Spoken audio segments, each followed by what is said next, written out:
Welcome everyone. This is our October 25th meetup, our FileMaker STL meetup, that is. And a good friend of mine for a couple of years now, Bobby Hritz, who's from Ohio or Pennsylvania, kind of can't make up his mind. Yeah, lose track, you know. Yeah, but is a fan of the Ohio, right? The Ohio State The Ohio State. University. Yes. Okay. We got it all. Glad to have you again, Bobby, to do a presentation. Your presentation, when Bobby came to me, he said, I know exactly what I want to talk about, and it's optimizing layouts. So Bobby's done some presentations in the past. Glad to have you back. Take it away, set some ground rules, and tell us what you got, Bobby. Quick little thing. I want this to be kind of informal. Feel free to interrupt me. Unless you're Jay, just stay quiet. No one wants to hear from you. Just kidding. I'm a little sarcastic, so feel free to joke. Don't hold back. Yeah, so this will be a little interactive, hopefully. I think I'm gonna bounce back and forth between presentation, and I'll show some stuff in FileMaker, kind of go back and forth like that. I think that's the best way of doing it. If it ends up being a little clunky, we might just push through, and we'll figure it out though. So I actually might not go into presentation. I think that's the best way to kind of DJ back and forth. If that gets intrusive, let me know. But so a little bit about me. My name is Bobby Hritz. The H is pretty much silent. It's a very soft H. It's like Hritz. But you almost don't want to say it though. So there's that. So just like the cracker. I live in Western PA. I have a wife, a daughter, certified in versions 14 through 19.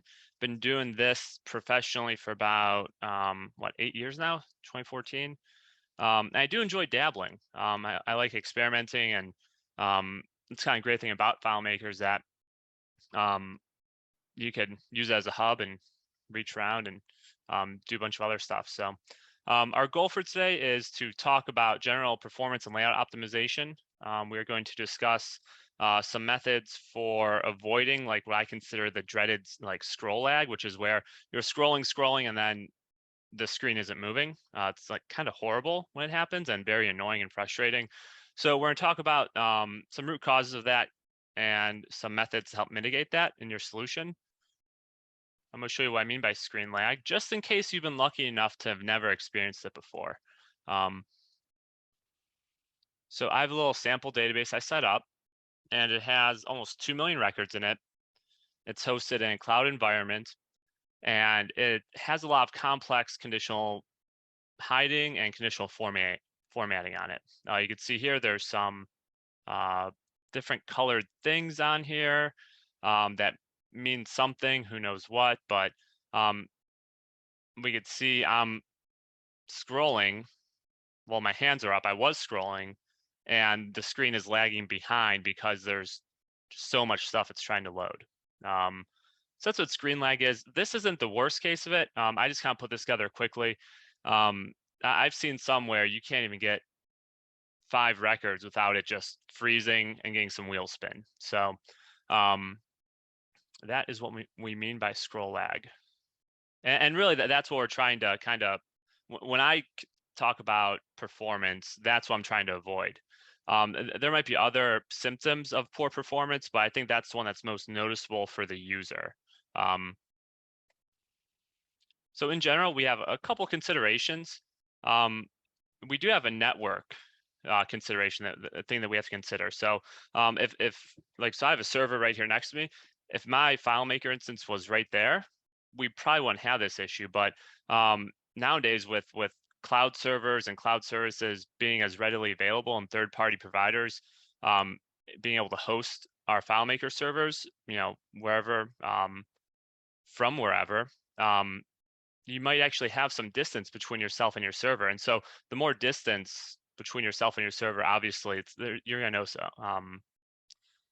some speed issues. So, and then we also have amount of records. So the more records you have, I'm not going to get too much into details. I'm going to do that later. So here's your considerations, but really at the end of the day, we're talking about layout objects.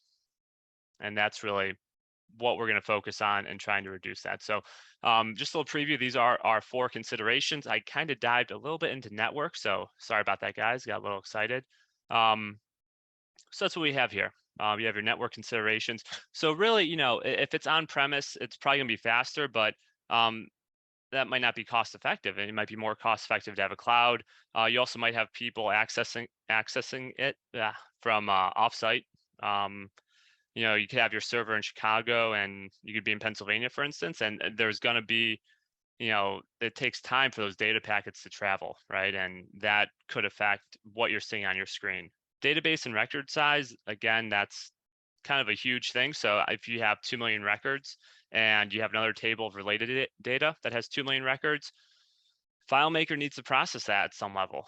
There's ways to mitigate that, and you could reduce found sets and all sorts of fun stuff. But at the end of the day, if you have more data, I put schema and table size, and so that is different than database and record size. So database and record size is the amount of records, where like schema is how big your table is. You can have 100 fields, and the more fields you have in there, when FileMaker brings in a record, it has to bring in all those fields.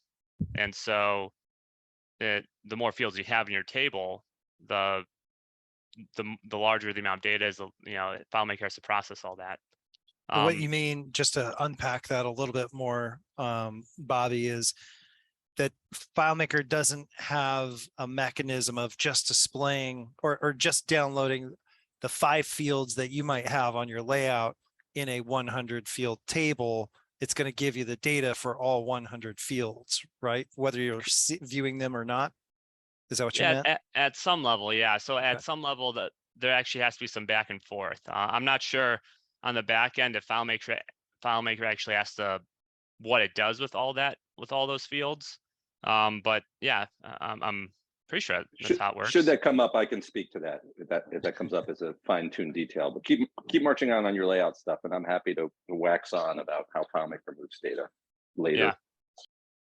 Yeah, and really at this point, I'm speeding through this at like super fast speed, throwing like spaghetti at the wall, hoping that like some of it retains.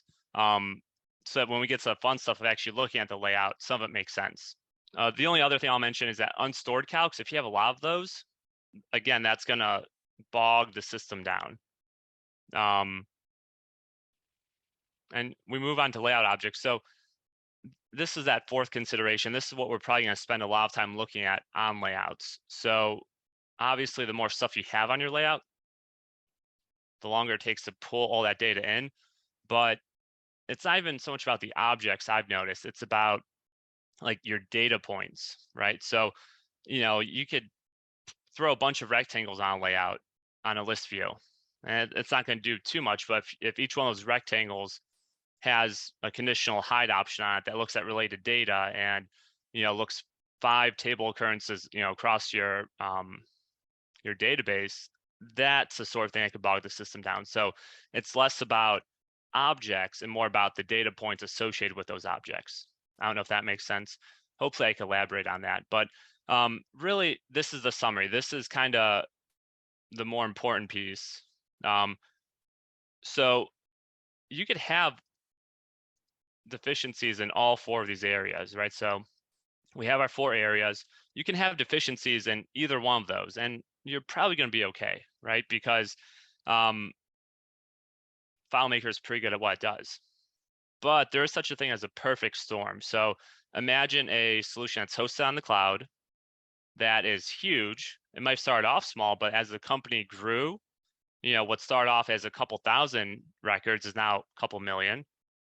It's hosted on the cloud now, so that physical distance is further potentially. And, unfortunately, what happens with older solutions is they tend to get bloated, not just with data, but also with random fields and, quick fixes. And, oh, we had to add this field because of this business process that we added and it had to happen super quick. So we really didn't think about it. We just threw it into the schema, and all of a sudden you have this bloated system with a crap ton of records that's hosted on the cloud.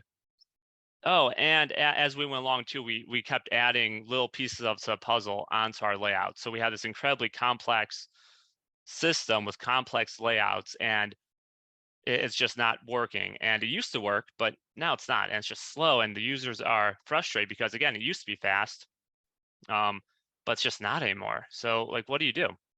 Well, let me ask you a question real quick. Yeah. Before, I know you're doing the big reveal here, but you asked for some sarcastic interaction, so you're going to get some. Please. Can you define what's a crap ton of records? Shit. And I was just going to say, you're not allowed to say crap ton on our meetup because Oh, crap ton would be an invalid.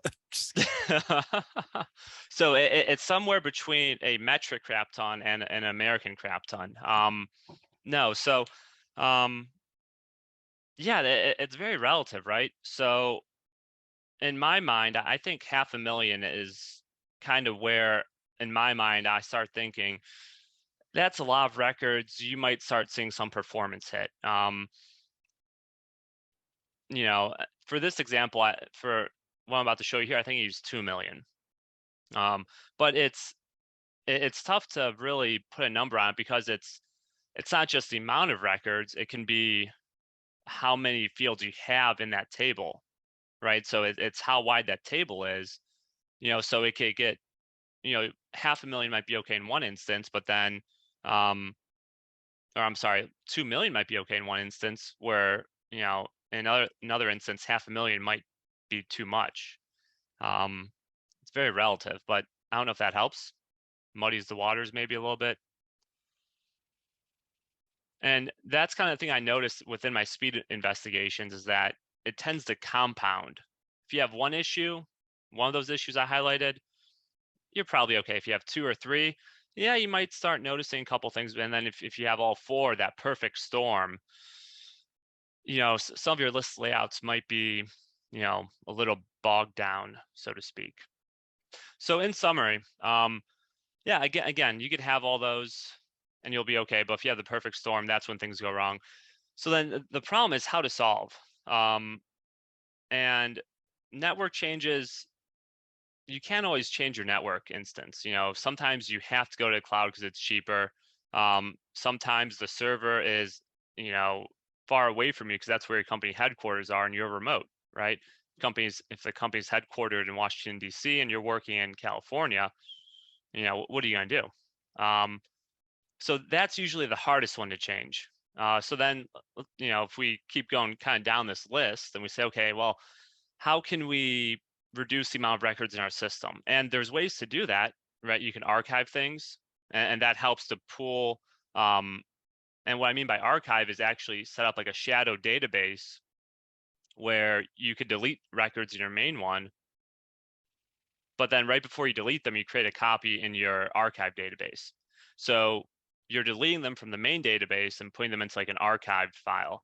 But there's a lot of overhead with that, and it's not always ideal, right? So then, again, going down this list, take a look at our schema, maybe try and normalize that, but that's less than ideal as well, because, you know, if you have 200 fields, try and normalize that, try break those fields out into different tables to try to end up with smaller, less wide tables.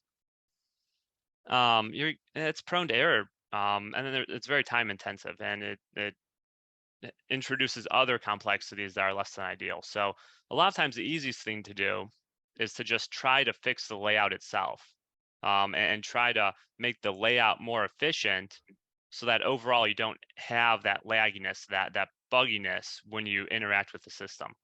That's really our goal then. And I highlighted a couple areas that we're going to kind of focus on. So when I think of a complex layout, I think of a complex layout that has a lot of hide conditions, a lot of conditional formatting, and it has a lot of fields, a lot of related data, and unstored calcs. So those are kind of the areas we're going to be focusing on and in our discussion as we move through this. So, but I do want to start with some quick tips, and these are just kind of general tips. So one thing that I noticed helps a lot, and actually, I wish I knew where I got this from because this was not me at all, but it's something that I've employed a lot, and I have no idea. I don't know the science behind it in terms of FileMaker.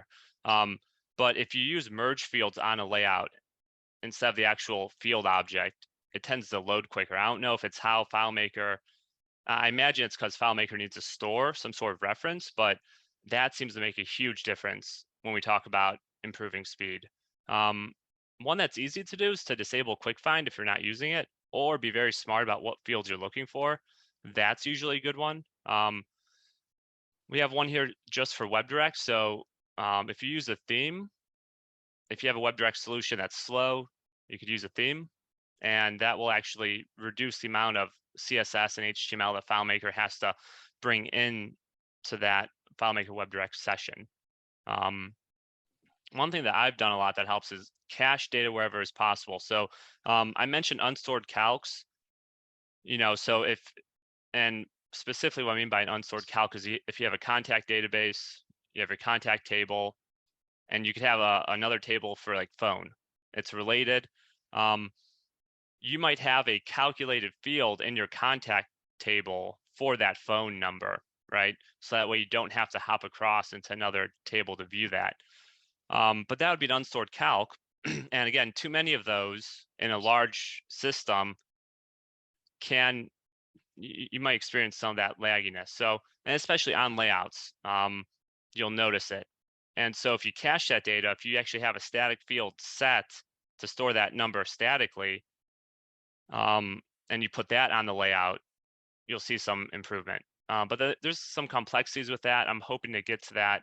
But the idea is that you'd have some sort of system process that would actually set that field statically. So the last little quick tip is to just remove complex popovers and replace them with a card window. It's super easy to do. And by doing that, you could like seriously reduce the amount of fields that are on your layout. So I'm going to spend some time talking about the let function. So evaluate all your hide conditions and make sure to use the let statement effectively. So one problem with hide conditions on layout, and in this case, I'm actually gonna go back to our FileMaker database to help illustrate this. So for those of you who don't know, you can conditionally hide a object on a layout. It's right here in the inspector. And you could do cool stuff. So you could say, hey, like if there's no duplicate contacts, then I want to hide this exclamation point. You give cool visual cues to your users and clients. But the problem is it's very easy to like overload this and say, hey, it's not just as simple as is this empty, but it could be like, is that empty? And you could end up easily layering up 10 conditions, with ands and ors. And there's efficient ways of doing that using the let statement. So I kind of have an example drawn up here. If we look at our conditional formatting, I know I just mentioned hide. This let statement's actually in a conditional formatting, which is kind of similar. You could use it to do some other cool stuff. I have that drawn up here. So we could see here, the first part of a let statement, you could declare things. So I'm declaring something called number of items, and it's looking at a list of related data, and it's doing a pattern count for items. So we're seeing if item is a type in our related list of transactions. It doesn't really matter. The business process behind this is totally made up solution, but we keep reusing this exact reference. We keep reusing this list related transactions type, but So this every is time, a inefficient version. Is that right? correct. Okay. Thank you. So this is a very inefficient version. Because these are listed twice, FileMaker actually evaluates these 4 times. And because we're doing that on a list layout, it's doing this evaluation 4 times for 2 million records or so. And so it really compounds, right? So it's not just that we have all those records or that we're on the cloud, but we have all those records and we're on the cloud and we have this complex calculation going that's looking across a relationship 4 times 2 million. And so then as we scroll, FileMaker at some point says, hey, I need to catch up. Like you're asking me to scroll further than what I'm able to process. One way to fix that using the let statement is we do something like this. So we actually create a variable within the let statement, and it only exists within that let statement and says, this is my list of related types. And I just place that in there. So instead of FileMaker having to look across the relationship, look across the relationship, look across the relationship, look across the relationship, and then evaluate, it looks across, holds on to that, boom, boom, boom, boom, evaluates it, and it's much quicker. That is one way, and that actually has a huge impact. So I'd actually meant to do this as I was going, but I got a little long-winded. So before we end here, we'll kind of go through this transaction list with each of the changes that I would have recommended for it, so we can kind of see it.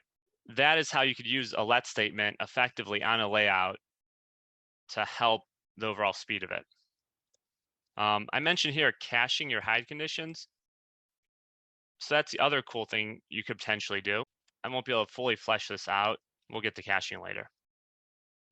Okay, so now we're gonna take a look at conditional formatting a little bit. And I kind of mentioned that, kind of got ahead of myself because my example wasn't a conditional format section of the screen. But this is another area that can seriously slow down your layout if used ineffectively. So I mentioned hide conditions. They live here and they allow you to conditionally show or hide an object, but conditional formatting is a little different. So you have some options here for how you can reformat an object kind of on the fly. And that's how I think of conditional formatting. It's very much on the fly happening, right? And same thing with hide conditions. They're happening in the moment. But They're unstored, right? Kind of like an correct. unstored calculation. Absolutely, Jay. Thank you. Okay. Yep. But one of the unique things about conditional formatting is you can have multiple of them. And it makes it really easy to do cool things like have a conditional color, right? So we have a bunch of conditions here. I'm not really sure what the business logic is behind it, but we end up with some different color because of these conditions. The only problem is FileMaker will actually evaluate every single one of these. So similar to the let statement where we were evaluating each one of these 4 times, FileMaker will actually evaluate each one of these statements every single time, 100% of the time. And it will go with the last one that got tripped. So it'll evaluate this one. And if it's true, it'll make the color purple. And then it'll evaluate this one. And if it's true, instead of purple, it'll be orange. And then I'll evaluate this one. This one might be false. So it keeps the color at orange because that was the last one it evaluated as true.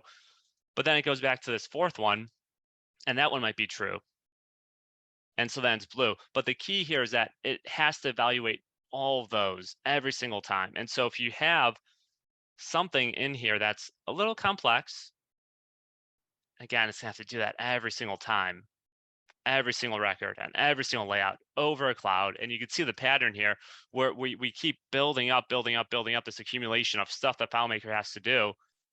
And then that's when we experience that scroll lag because FileMaker again is like, oh, I need a moment. I need to catch my breath. So there's a couple ways we can mitigate that. My favorite is to use a case statement. So case statements are pretty cool. So I think of them as the opposite of conditional formatting. So conditional formatting, you evaluate every single one. Case statements, though, you keep going until you're true. So if we have multiple cases, which we don't here, but we will in a second, it'll evaluate this right here. And if it's true, it's done. It doesn't keep proceeding down the list. Now, granted, our list right now is very small, but we're going to use that to our advantage.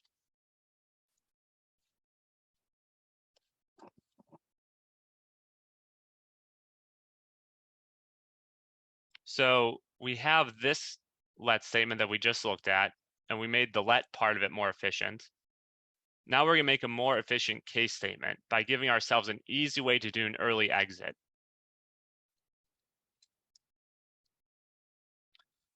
So again, with a case statement, you evaluate this, and if this is true, then you return this. And if it's not true, then you keep evaluating until you find a case that is true. And so we have this very complex case. And so you want your things that are more complex to be further down that list. And so if I had more cases in my case statement, you want the most complex one down here. And you want your least complex, or the one that will be hit the most, the one that will be true the most.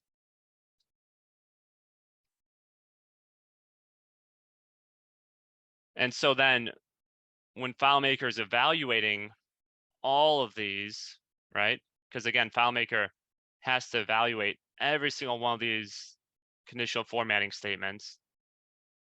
We're giving it an easy way to exit so that it doesn't necessarily have to perform the complex part. It could say, oh, nope, we know it's not this one. And that's what we're saying. We know that this is not going to be the one because this is 0.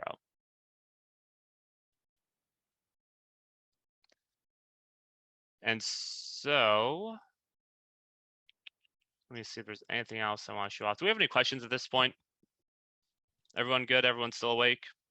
I did have one, Bobby, just maybe a little clarification. Earlier, when you were showing the conditional formatting, you said FileMaker has to evaluate each one. Is that right? Yeah. That no matter what, it's going to go through all of those. When it comes to the case statement that you showed us, is it finding which, does it exit the case? Did you say it exits the case as soon as it finds something that's true, as opposed to the conditional formatting? Okay. Correct. Yep. But yes, absolutely. And So we're it doesn't still, have to evaluate everything in each of those case statements. If the first one that it hits that's true will bail and go, that's it. We don't need to evaluate anymore, unlike conditional formatting.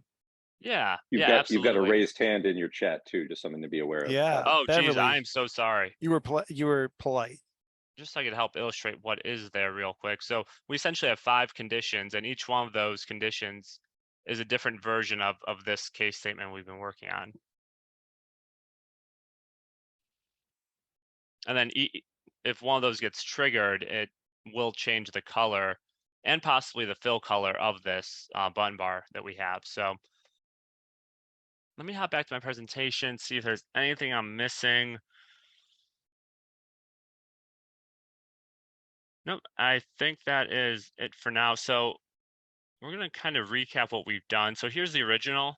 And really, it's not the worst screen lag I've had.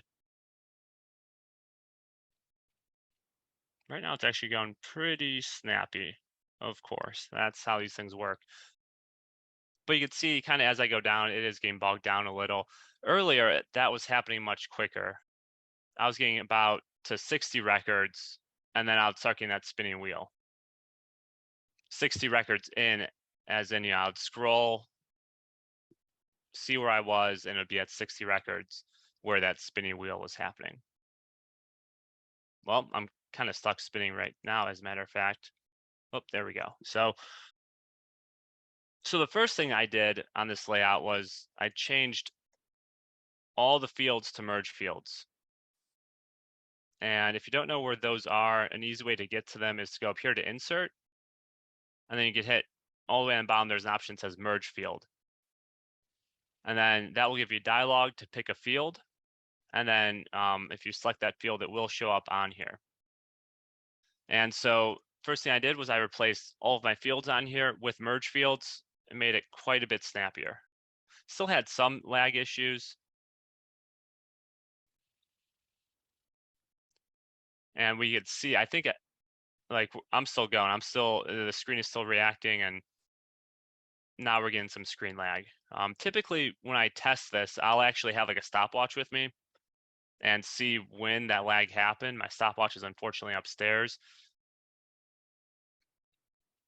But from my perspective, that felt faster. And that's kind of the tricky part about looking at speed, was it's hard to quantify effectively. Is it faster? It feels faster, because there's a lot of things that can go into it. And so especially as a developer, it's hard to do that. A lot of times we end up having to lean on the people using it to really tell us what's going on. So here's something that I didn't explicitly mention within my presentation, but I'm gonna hop back to another version of this list. And one thing that we had that I really didn't highlight, I guess, is that we do have some popovers with related data. And a couple of them actually hop across several different table occurrences. And this can be a major source of, slowness. Again, the more stuff you have, and specifically the more related data they are showing from related tables that have millions of records. It's just more for FileMaker to have to process. It's more for it to have to pull down. It's more for it to have to figure out on the fly, scrolling through a list. So if you remove those, right? So I actually remove the popovers and I replace them with, instead of it opening a popover, it's going to open a card window. And again, we reduced what's on this layout. We still kept it around in a different layout, but because it's not on this layout, our list view, there's less for it to load. And I did that with all of these. So popovers are great. They're a great layout tool to use, and you can do some cool stuff with them, but you could also overuse them potentially. Especially there's this tendency to want to just throw related data on there, throw related portals, because that's where you're used to seeing in a detail view. And so you're trying to shove what you're able to see on detail view onto a list view. And it just, and then again, you keep piling it on for FileMaker. You keep piling it on. I have a question. Yeah. This is something that I should know, but does FileMaker actually load the data that's in a popover when you load the record, or is it only when you click on the popover? I'm confused about that. So I am too. I could tell you from my perceived investigations in terms of, so all this happened because I've done a lot of work to optimize a bunch of solutions. And I can't always quantify that, but my perception of it is that it's faster without those popovers there. So to me, that would indicate that FileMaker does load it at some level. Maybe it kind of doesn't, maybe it stores it somewhere else, but actually it still has to pull that down and store it somehow. It shouldn't be loading the data. If that is data from related records in an entirely different table, and those records haven't ever been downloaded before, then it won't load that data yet, unless some conditional formatting or something else here has already loaded it, right? So like if one of your conditional formatting there is, how many records are there in that portal that you're about to show me in the popover, then the answer is yes. All of the related records and all the popovers for these records that you're looking at has been loaded to feed that related transactions conditional formatting or the count or whatever it is. If that data is just additional data that hasn't been invoked yet, hasn't been triggered in some way in the background to be needed, then until such time as you reveal it, it doesn't load it in. It may be loading something at the layout level saying, well, there's a popover here, and a popover has a mouse over, it has to be able to respond to it. And so there's a slightly more complex object here than just a button. But the records that are displayed in that little portal that you showed on the popover or on the card window, those shouldn't be in play unless you brought them into play through some other thing like a conditional format or a hide condition or something. And not to get too askew here, but that would be the same as a slide panel and also a tab panel, right? In theory. Yeah, the general rule of thumb for data, unless this has changed, and I'm gonna dust off some old performance content and run it by an engineer to confirm not much has changed. But the general rule of thumb has been a record with all of its constituent parts, with a few exceptions like container fields and things, but just say like a record full of fields, basic numbers and text and date fields, doesn't actually get downloaded to the client in its entirety until some part of that record gets called. A field in that record could be referenced in an unstored calc, or you could check, is it empty? And as soon as you touch that field in that record, the whole record comes to you. Okay, so to differentiate then, you're speaking, I think, of related data in a different table, right? It doesn't matter. It doesn't matter if it's this record in this table, if it's a record in a related table or 5 tables away. As soon as something causes a part of that record to be displayed, read, calculated, then that record's entire payload comes for the ride, except for container fields, which have to literally be seen on screen to start moving data. So we have a table with 100 fields in it. If we just have one field on his list layout here that's exposed and the other 99 are in a popover or something, in theory, it shouldn't be loading those other 99, even though they're a part of the same exact record. It is loading all 100 fields. Yes, even if you don't show them. Oh, okay. If it's the record travels as a pack, basically. Think of the record in all its fields travels as a pack. Right. Even if it's in summary fields and over though, is what you're saying. Even if it doesn't matter how you display them. You could have a blank layout. You could have a blank layout based on that table. You could display one field on that layout from that table. There could be 100 other fields in that table, and that one field would show you the number in that field, and the other 99 fields of data, which may just be a few bytes, will have been delivered to your client in the background and cached into your hard drive in a temporary folder. So it's an entire package. And if somebody else edits that record, then you're going to get the whole 100 fields of update when it sends you the update. Thank you for the clarification. I really appreciate it. Now, there are exceptions, like an unstored calculation field in there. Unless it's shown, it doesn't get sent to you because it doesn't like cascade in the background and visibly calculating those things. A container field won't get sent to you unless you can see just a pixel of it, and then it will send that to you. So there's some basic rules. Isn't that the case too, Mark? Yeah, summary fields, any kind of field like that is sort of not just your typical storage field, right? For like dates, time, number, text, timestamps, and so on. Those all have some special rules that affect whether they move. And usually it has to do with seeing them, and then they start to move or process or roll up other related records and cause them to move. But it's those really normal fields, the everyday fields, that are really the ones that trigger the cascade. And they all come around.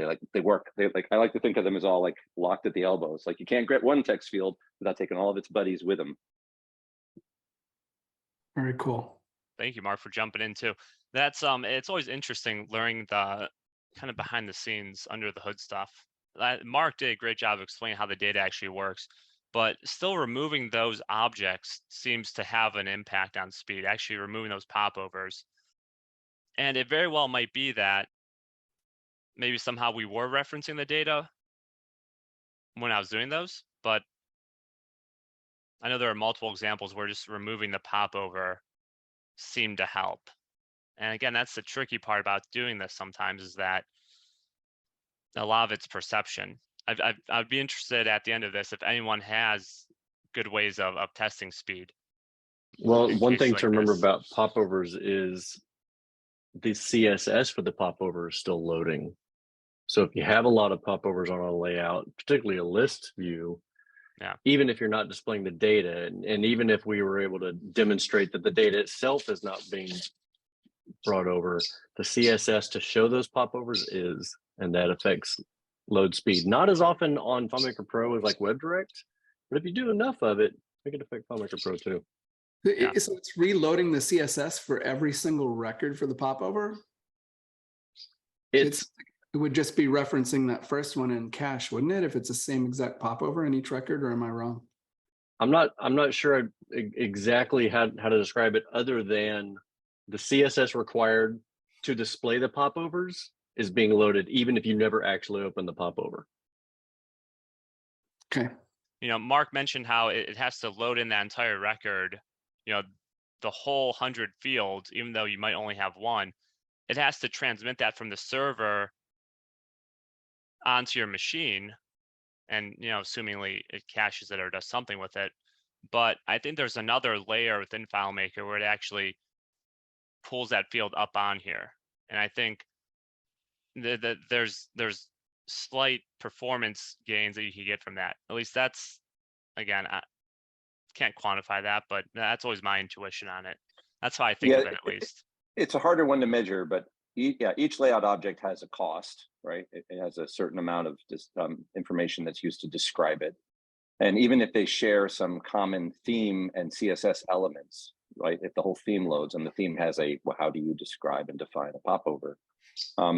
you still have each of those individual objects that has to be loaded. You still have potentially the mapping of that theme data and that CSS to each of the individual objects. And then you have the potential for, unless you're super rigorous about it, of having additional custom local or formatting on an object. Like, I don't know if we went into layout mode here, Bobby, and we looked at an object and clicked on it, if we'd see that it was a pure styled object, or if we would discover that it actually was had some degree of, other formatting. That little red indicator would seem to indicate that this, that's not pure, right? Boo. And so what we're getting at there is that, if every object on your layout is mapped to a particular style and a particular theme, and everything is pure, then and no local formatting is implied to any object. You never selected an object and said bold. You never selected an object and said, underline or anything, or and overrode the style. Then you've got kind of a layout that's been optimized to take however many objects, which is a whole different vector, right? Like complexity of the number of objects, a simple count. How many different objects of how many different kinds are on the layout, and how many of them are overlaid with each other, and how do those all intersect? There's a whole bunch of stuff there just about the layout assembly. But then you've got this, and how does all those CSS and styles map to each of those objects? And how many of them are an exception to that mapping and need to also carry that? And all of those layers can also contribute on one of the vectors to layout complexity. It's not just how cluttered is your layout, it's how much custom formatting did you do on each of those objects and so on. It just keeps piling up. Great info. Cool. So the last thing I'll kind of just show, and we kind of saw this before, is those updated let statements. And of course, people who are having trouble viewing the dark mode on this probably can't see it. It's exactly what we were showing in here. So here's kind of the final layout with all the changes I made. And I mean, I'm just scrolling. Life is good. Eventually I'll get bogged down, but it'll be like 1,000 records in. Yep, see, we just hit a little snag.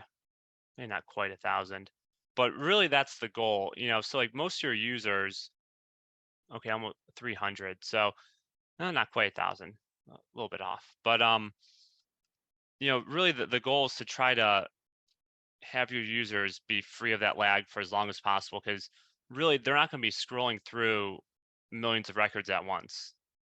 They're not actually going to need to do that. Most users operate only within a couple hundred records at once, right? They might do a sort and then they'll only view the first relevant ones, or whatever it might be, or they might do a find.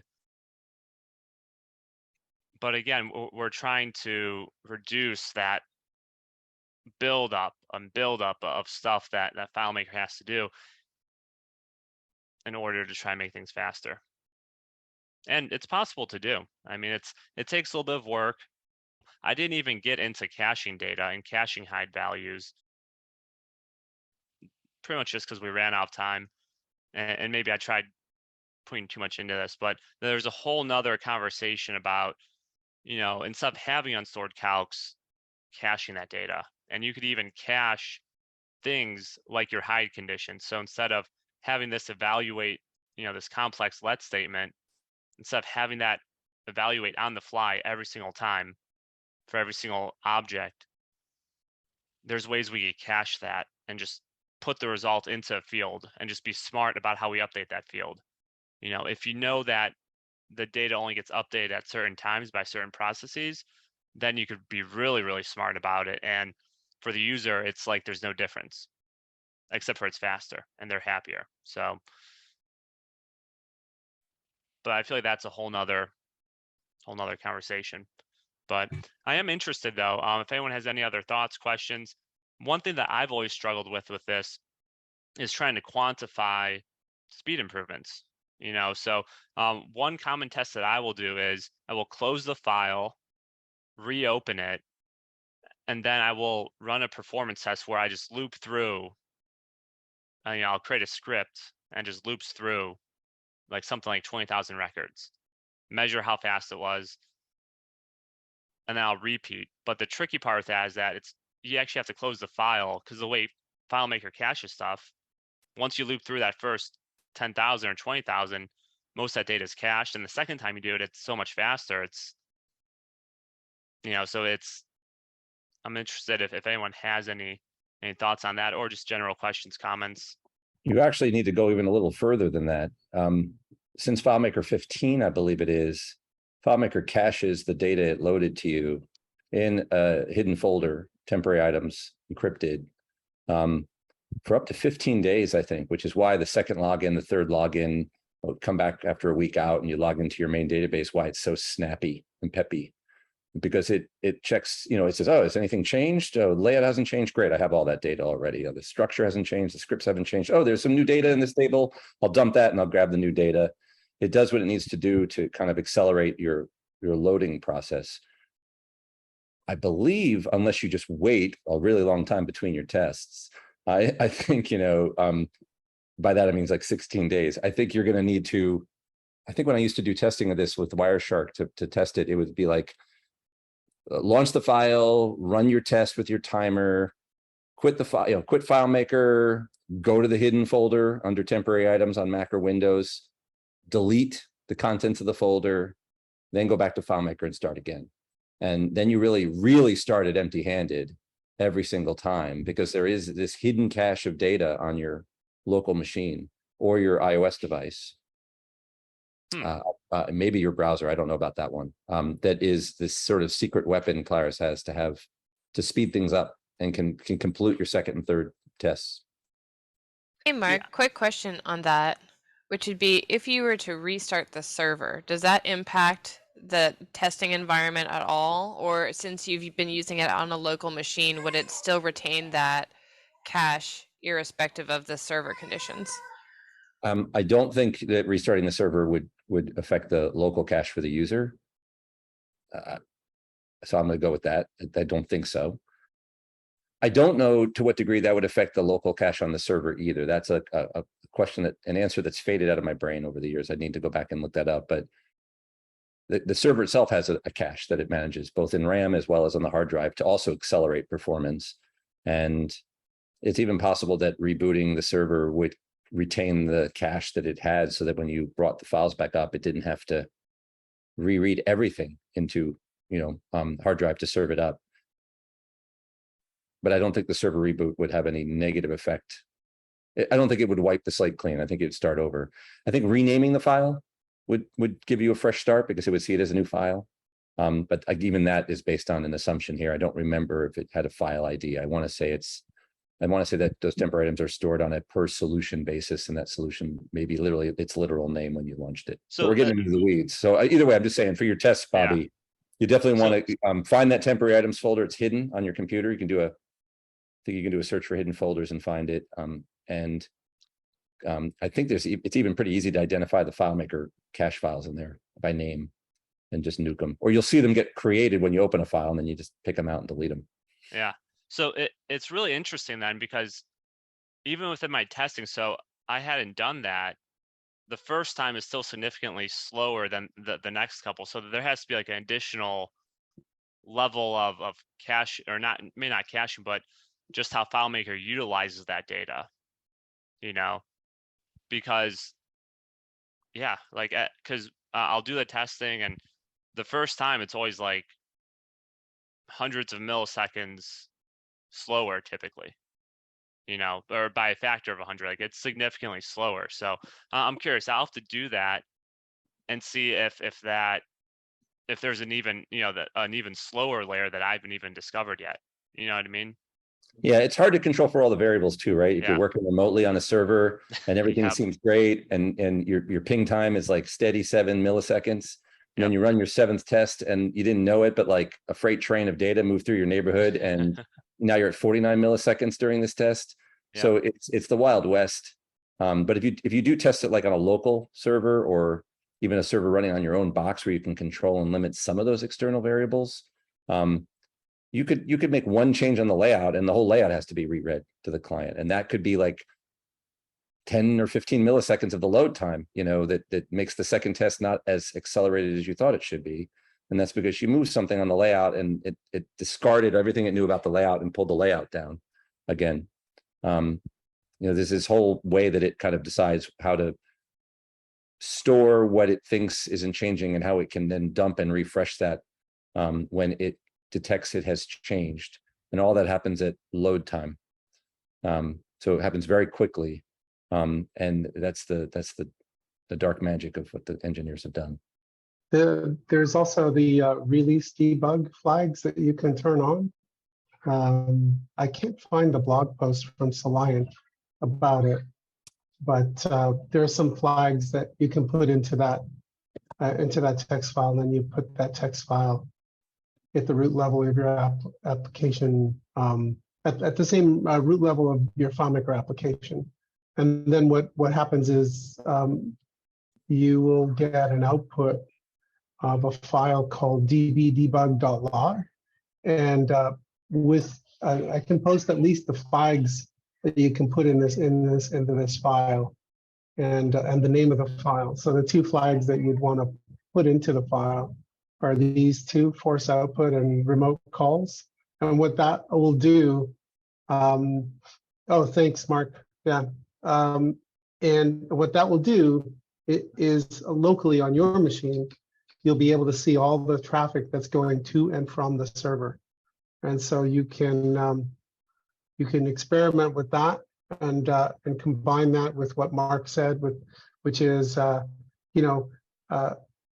delete the cache, do another test, and then see make the changes that you want to make, and then compare a before and after. You could basically ingest the log from like, let's say you want to show the first 100 records in this list, and then you do something different, and then you could delete the cache and do the same exact test with your changes, and then you can compare right down to the milliseconds of how long it took to process, and how many bytes were sent to the server, received from the server, how many calls. So there's a lot you can harvest out of the output. The output file is called dbdebug.log. That's the output file that will be generated if you have those two flags in a file that you call release debug on.txt. Yeah, it's really interesting, and I know Carl from Soliant has a few blog posts about it, and has done a lot of research with regards to that. So, I mean, it definitely opens up your eyes in terms of the traffic that's going to and from the client. And you can look at the stats, not the stats. You can look at the log. There are some log files on the server that offer a lot of information about the kinds of information that are moving. So like you could be watching this on Wireshark or a packet sniffer and watch data and measure data, but you can't tell what is in that data. Was it data, like actual data in your records, or was it like layouts and structures and scripts and relationship graph data and joins, and like what constitutes all those packets, and what's the payload in those packets? And then you can look at the log files on the server and you can see the kinds of data that are going. Layouts are going and records are going, but it's still very high level. This, I think, gets at the other end. It's like a very deep level, but there's this missing piece I think we've asked for, and I don't know if it's possible. Like, I remember Jesse Barnum asking once in a partner meeting, can you just give us an interface that says like this layout sent this many bytes to the user, like, and tell me what parts of that bytes was structure of the file, like the layout itself, and how much of it was data payloads from records in which table, and give us some of that breakdown so we could see like where were the big time wasters for us. Instead, you have to do this deduction, right? A little bit of this trial and error, control for the variables kind of approach. But if you take some, I think the recommendations you gave Bobby there about some best practices about streamlining the calculations, avoiding triggering related data when you don't intend it, like there's some really simple rules of thumb there that can make a big difference, even if you can't like pour over the individual packets and go, aha, I know what the problem was.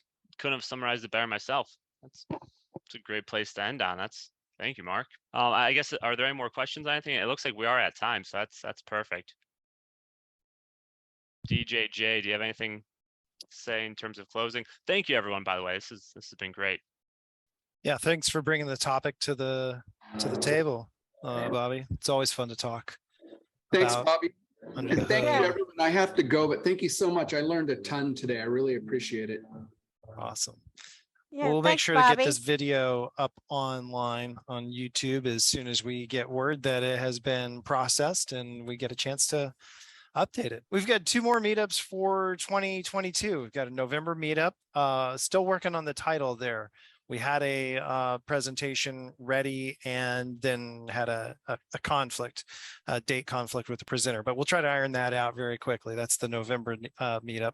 And if you were here at the beginning of the hour, in case you missed it, Jeremy Upton here in my upper left corner of Zoom has a very special treat to share with you the week of or the week before Christmas or December 2022 meetup. We're going to have a lot of fun. Right, Jeremy? Absolutely. Cool. Bring your game face. Yeah. And if and Mark had mentioned at one point, if to help make these meetups more valuable to you, we also would love to hear about suggested topics, whether you're suggesting that you'd present the topic or suggest that we find someone or present the topic ourselves. Happy to do it in all 3 flavors. So thanks again, everybody. Good night and have a wonderful rest of your week.